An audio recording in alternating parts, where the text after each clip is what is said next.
Graças a Pai, sou o Reverendo Juan. Estaremos estudando mais um texto da Palavra do Senhor. Está lá no livro de Mateus, capítulo 6, no versículo 5 a 8. Jesus ensinando os discípulos a questão da oração, né? E Jesus trabalhando essa questão, né?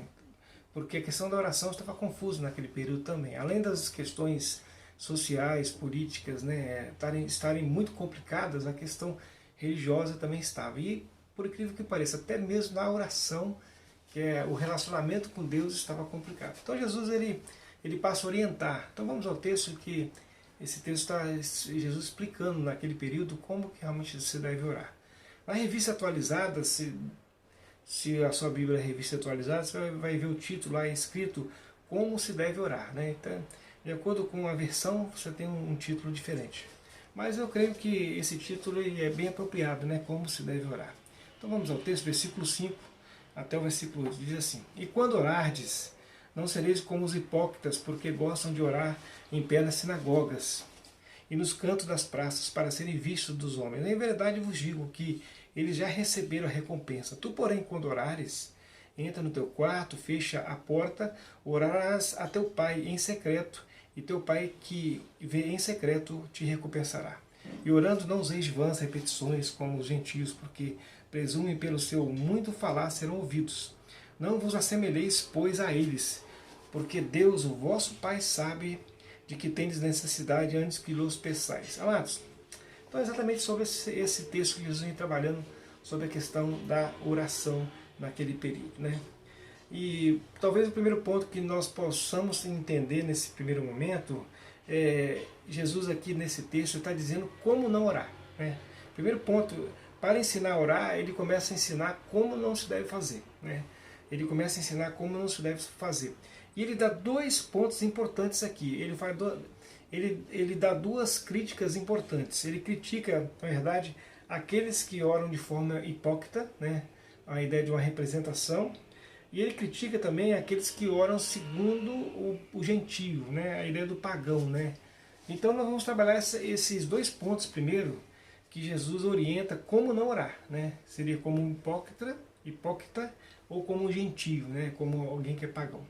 Como hipócrita, na verdade, ele usou essa palavra hipócrita, é uma palavra grega, né? E ela é uma palavra grega para falar para nós, né, que a ideia de uma representação de um papel, alguém que representava um papel, né, no teatro, né, fingir um papel, né, era um ator que representava. Tinha até a ideia do uso das máscaras, né, a máscara que sorriso e a máscara de tristeza, né, que eram usadas também. Então, essa ideia de hipócritas, né, a ideia de que ele estava representando algo, né, estava representando. E aí Jesus fala essa ideia do hipócrita num sentido já pejorativo, né? E é um uso comum até hoje, né? A ideia de que a pessoa, quando ela finge um papel na vida, né? Ela quer demonstrar o que ela não é, né?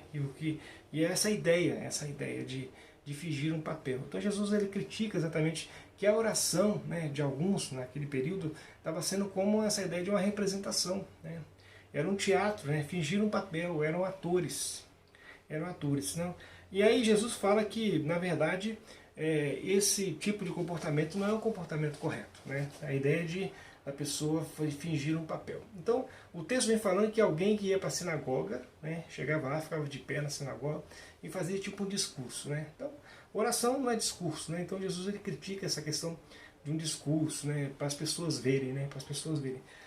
Na sinagoga e no canto das praças. A ideia de praças, lugar de gente, de pessoas, né? Jesus dá essa orientação dizendo lugar que muitas pessoas passam na praça, e o canto das praças, lugar que é entroncamento, né, lugar de mais pessoas ainda. Então, a ideia de que as pessoas estavam representando a ideia de uma oração, uma oralidade para ser elogiada pelas pessoas. Oh, tá vendo como você é religioso, né? Como você fala palavras bonitas. Essa é a ideia. Então Jesus critica esse tipo de religiosidade, né, que é estética, né, de aparência, para os outros verem, e a ideia de a recompensa é ganhar elogios. Então, essa é a primeira crítica que Jesus faz, né? Essa é a primeira crítica de pessoas que representavam um papel, né, religioso, representavam um papel religioso, e que, na verdade, a oração não é isso. A oração é falar com Deus, né? Então eles faziam como se fosse um espetáculo, né? Então ali nós temos a ideia de o ator, né? O papel sendo desenvolvido e a plateia, né? Seria isso, seria exatamente isso. Outra crítica que Jesus faz é que a oração não pode ser feita também como os gentios, como na verdade quando fala a ideia de gentios, nós podemos dizer pagãos, né? Lembra quando lá no livro de Reis, né? Nós temos os profetas de Baal, né? Que eles ficavam orando de manhã cedo até o meio-dia, o texto fala, né? Insistindo, né, com Baal para poder fazer. No final das contas começaram a se lancetar, se ferir, se autoflagelar para que Baal atendesse o pedido deles. E o profeta, né, naquele momento, até o profeta começou a ironizar, talvez esteja dormindo e tal. Quer dizer, então, essa ideia de que a oração, né, a oração era feita de forma insistente, né, insistente na oração, né. A ideia da oração de forma assim que, para que insistente com Deus, né, insistir com Deus, né. E aí o texto vem falando para nós, versículo 7, vãs repetições, né, insistência. Muito falar serão ouvidos, atendidos, né. E aí Jesus fala para não se assemelhar a eles, né? O texto, versículos 6 e 8, fala exatamente sobre isso, né? Fala sobre isso, não se assemelhar a eles. Então, amados, são duas posturas que Jesus critica, são duas formas de oração que Jesus critica. A ideia de uma oração que seria para a ideia de um palco, né? Um teatro, uma representação, uma oratória, né? Um discurso. Então, Jesus critica esse tipo de oração. E Jesus critica o tipo de oração que também é feita para obrigar Deus a fazer o que eles queriam, né? Insistência com Deus, né? Então, já que nós vimos aqui como não fazer, então no texto também Jesus explica como orar, né? Como fazer oração de fato. Então, vamos então à parte que Jesus vem falando que para como fazer, como orar, está no versículo 6, né? Versículo 6 diz assim: Tu, porém, quando orares, entra no teu quarto e fecha a porta e orarás a teu pai que está em secreto. Teu pai que o vê em secreto te recompensará. Amados, Jesus ele orienta, na verdade, você sair do meio das pessoas, né? Ele dá um tipo de oração aqui, mas existem várias formas, mas ele dá um tipo da ideia de que a ideia de sair do meio das pessoas, né? E aí ele usa vários verbos, né? Entra no quarto, fecha a porta, ora, quer dizer, 3 verbos seguidos, né? E aí vem a recompensa, né? 4 verbos que é a ideia da recompensa. Então a ideia de que são coisas que devem ser feitas. A ação de entrar no quarto. Entra no quarto, fechar a porta e orar. Então a ideia que Jesus passa para nós aqui é a ideia de que de um afastamento, né? A ideia do afastamento social, né? A ideia de afastar das pessoas para poder ter um momento especial com Deus. Mas por que isso? Por que esse afastamento social? Porque Jesus trouxe o âmbito da oração, né, para o âmbito de pai e filho, né? E aí o texto vem falando, ora ao pai, né? Jesus traz o relacionamento para pai e filho, uma coisa muito pessoal entre nós e Deus. Ao invés de pessoas para estarem olhando as nossas orações, a ideia que Jesus traz para nós, a ideia de que Jesus traz para a ideia do pai e o filho, um relacionamento entre pai e filho. E o texto, outro ponto que eu gostaria de destacar, é que o pai que vem em secreto, né? E o pai que está em secreto, vê em secreto, né? Vê atitude humilde, né? Vê atitude humilde. E aí o pai está vendo realmente que o filho foi à busca dele de forma secreta, de forma particular, né? E era a ideia de sinceridade realmente. Outro ponto que eu gostaria de destacar, que o texto fala que ele recompensará. A ideia de recompensará é que a ideia de que Deus, na verdade, estaria atendendo os pedidos conforme a necessidade. A recompensa significa que Deus estaria presente, cuidando das situações. Então seria exatamente isso. E outro ponto que nós podemos destacar, Deus, vosso Pai, sabe das necessidades, antes nós podemos viemos a pedir. Versículo 8, parte B, fala exatamente sobre isso. Vosso Pai sabe que tem necessidade antes que lhe os peçais. Então Deus sabe das nossas necessidades. Então Jesus dá essas orientações que a oração deve ser feita de forma particular, né? Procura um lugar separado. O próprio Jesus várias vezes ele fez isso, ele se separava para orar, Monte das Oliveiras, deserto, ele separava para orar, né? Para estar em comunhão com o Pai, em relacionamento com o Pai, né? A ideia do Pai, né? Essa ideia. e a ideia de realmente que Deus estaria atendendo, ouvindo, né, atento, né, está em secreto, está vendo, né, e essa ideia de que Deus, vosso Pai, sabe das necessidades, e Ele já sabe da situação. É como alguém que já sabe, nós vamos conversar sobre um assunto que precisa ser conversado, então Deus sabe, é importante essa ideia que Jesus trouxe para nós. Vamos a algumas aplicações, então, algumas aplicações sobre esse texto, e para os nossos dias de hoje. Primeiro ponto que eu gostaria de estar aplicando para nós hoje, que é uma orientação, é assim, nós podemos orar em público? Talvez a pergunta que se faça, nós podemos orar em público? Sim. Jesus aqui, em momento algum, ele está abolindo a ideia de orar na igreja, nas praças, não é isso. A questão de que Jesus está tratando aqui é porque a oração é feita de forma hipócrita, dissociada de verdade. De verdade. Você pode, às vezes, estar no seu quarto e estar orando como hipócrita, né? Ele está desligado, né? Não está totalmente conectado ao Senhor. A ideia, na verdade, é você estar conectado a Deus, né? Não é um discurso, né? Por isso que quando nós oramos, nós fechamos os olhos, né? A ideia de que nós estamos concentrados no Senhor. Quando a gente fecha o olho é quase como o quarto, né? Fechar o quarto, fechar a porta. Essa é a ideia. Entra no teu quarto, fecha a tua porta. Porque nós fechamos os olhos, né? É a ideia de que nós estamos com Deus, né? É uma forma figurativa, mas é uma forma também.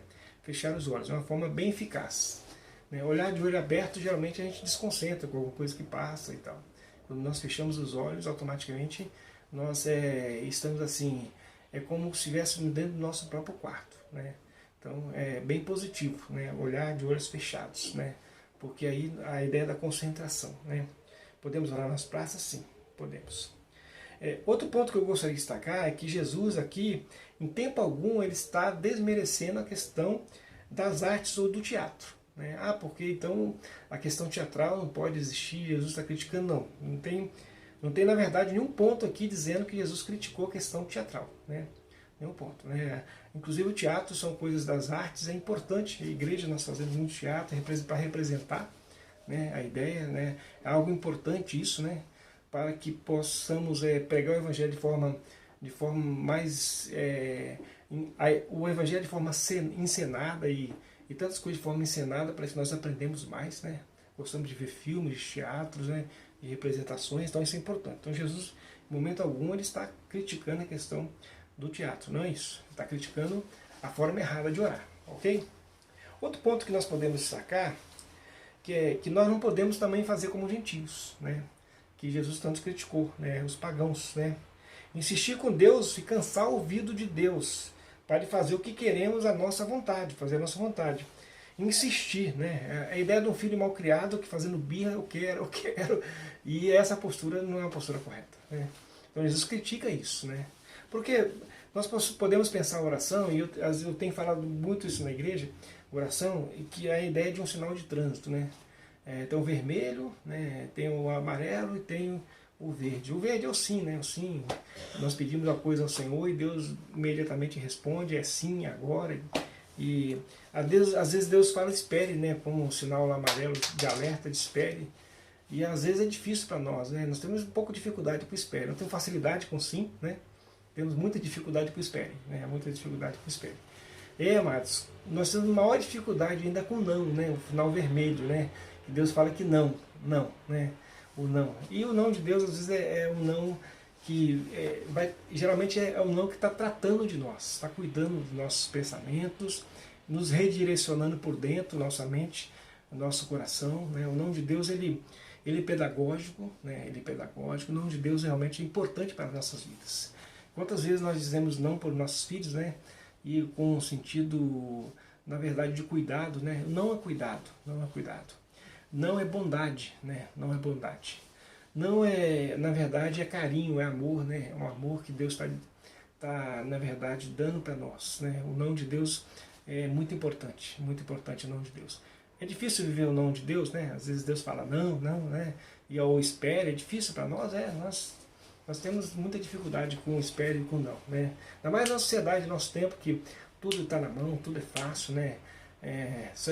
Está no clique de um celular e você tem as coisas dentro da própria casa, né? Você vai no mercado, tem uma loja tem 10 mil itens, 20 mil itens, né? Então hoje está tudo à mão.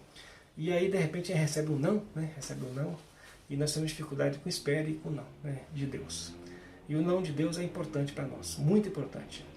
E o espere, amados, é porque o time de Deus é diferente, né? Deus é de eternidade, nós somos, né, finitos, né? Então o time de Deus é importante, porque no time de Deus, no tempo de Deus, Ele estará ensinando os nossos corações. No tempo de Deus, Ele vai estar tratando coisas dentro de nós que são importantes para nós. Então, o sim, o espere e o não de Deus são coisas importantes para a nossa vida. Então, amados, por isso que a ideia de que nós não podemos ser como gentios, né? Não podemos ser como gentios, né? Insistir, né? Quase que se autoflagelar para que Deus faça o que a gente quer. E não é assim, não é assim. Entenda que o não de Deus é importante para as nossas vidas. Sim. Então Jesus ele traz essa questão para nós hoje. Outro ponto que Jesus coloca, que é a ideia de entra no quarto, né? E o lugar reservado, né? O local reservado. A ideia de nós fecharmos os olhos, nós realmente pensarmos a ideia de que nós devemos ter um momento especial com Deus, né? Particular, especial com Deus. Às vezes na hora de dormir, na hora de acordar, e diversas situações com Deus, né? É importante essa ideia de nós termos momentos reservados, separados com Deus, né? E a ideia do pai, a ideia do relacionamento, pai e filho, né? Então, Jesus traz para o âmbito do relacionamento de pai e filho. Jesus tira do meio do público, das pessoas, e traz para o âmbito do relacionamento pai e filho. Um pai que ama seu filho, que está cuidando do seu filho. Então Jesus traz para esse âmbito, né? Jesus trouxe a oração para o âmbito do relacionamento pai e filho. Esse é o fato, né? Que é importante para nós. Outro ponto, que o pai que vê em secreto, né? A ideia de ver em secreto é a ideia de que Deus vê a nossa dependência, que nós estamos indo até Ele, e sabe que da nossa sinceridade de coração. A ideia de ver em secreto, que Deus está vendo a sinceridade de coração, que estou procurando, né, como um pai, né, para cuidar de situações difíceis. Então, o pai que vem em secreto, né, te recompensará, né? A ideia do recompensará está cuidando, está com as mãos, né, estendidas sobre as situações que nós colocamos diante da nossa vida, né, nosso dia a dia da nossa vida. Né? E outro ponto que é, Deus vosso Pai sabe tudo que precisamos antes nós pedimos. Amados, esse ponto é tão importante, porque esse ponto traz para nós uma informação que Jesus trouxe, assim, muito importante no seguinte sentido. Às vezes nós vamos conversar com algumas pessoas para resolver um problema, nós procuramos auxílio de quem? Né? Às vezes nós vamos resolver um problema de mecânico de um carro, onde nós vamos fazer? Nós vamos no mecânico, não é isso mesmo? Quem sabe, né? Quem sabe? Se nós vamos resolver um problema de saúde, nós vamos no médico, né? Porque o médico é aquele que sabe, né? Ele sabe todas as coisas. Então ele dará a solução melhor, vai dar o remédio certo, o médico, né? Imagina, nós temos um problema de saúde, nós vamos no mecânico, né? E aí nós estamos com problema no carro, nós vamos levar o carro para o médico, não vai dar certo? Isso não vai, né? Porque cada um conhece a sua área, sabe a sua área. E quando Jesus fala que Deus sabe, né, de todas as coisas, é porque nós estaremos levando o problema, a situação, a nossa vida para quem nos criou, nosso Criador. E Ele conhece o nosso coração, conhece a nossa vida, Ele sabe de tudo, antes que a palavra venha à boca, né? Salmo 139 já conhece toda. Então a ideia de que Deus sabe, o conhecimento de Deus, isso é muito importante. E por que nós devemos entender que Deus sabe todas as coisas? Porque para nós termos a certeza da segurança de que Ele controla todas as coisas. Então é importante sabermos isso. Jesus deixa claro para nós isso aqui, Deus sabe todas as coisas. Ele sabe de tudo realmente. O texto vem... diz assim para nós, vosso Pai Celeste sabe que tem necessidade antes que lhe peçais. Ele sabe. Ele sabe. Então, amados, isso conforta o nosso coração, porque Deus já sabe o que nós necessitamos. Ele tem conhecimento prévio de todas as coisas. E aí fica mais fácil sentar com o Senhor e conversar, né? Aí fica mais fácil nós termos momentos de oração. A oração é um relacionamento, é conversa com Deus, porque Ele sabe da nossa situação, nosso íntimo, e mais do que nós mesmos. Ele conhece o nosso profundo do nosso coração. E aí, amados, quando nós entendermos isso, nós passamos a ter um relacionamento muito mais profundo e pessoal com Deus. Então esse texto aqui, Jesus tira a oração do âmbito de social, né, para um âmbito muito particular com Deus, muito particular e pessoal com Deus. Deus sabe todos os detalhes da nossa vida. Então não abra mão disso, né? Então o convite que Jesus está fazendo aqui é para que nós possamos nunca abrir mão, né, dessa proximidade com Deus. Ele sabe, é importante que Ele sabe de tudo que a gente precisa, né? Sabe das nossas falhas, nossas crises, nossos problemas, nossos altos e baixos, nossa inconstância, nossos medos, sabe dos nossos sonhos, né, das nossas vontades, sabe de tudo que está no nosso coração. Deus sabe todas as coisas. E aí, quando nós passamos a ter abrir o coração diante do Senhor e conversar sobre as nossas dificuldades, nossos anseios, nossos sonhos, né, nossa vontade de crescer, nossa vontade de fazer tantas coisas boas, tenha certeza que Deus estará junto, nos ajudando, nos auxiliando, nos fortalecendo e nos fazendo pessoas cada vez melhores, né? O texto fala que o justo é como a luz da aurora que vai brilhando mais e mais até ser dia perfeito, né? Então Deus vai trabalhando nossa mente, nosso coração, para que nós tenhamos cada dia melhores do que o outro na presença do Senhor. Que Deus te abençoe e te fortaleça e que traga a oração para o âmbito mais sério possível, dentro, bem particular, entre você e Deus. E Jesus trouxe para o âmbito de pai e filho, porque Ele sabia que nós necessitaríamos desse relacionamento com Deus para a nossa vida. Deus te abençoe e te fortaleça.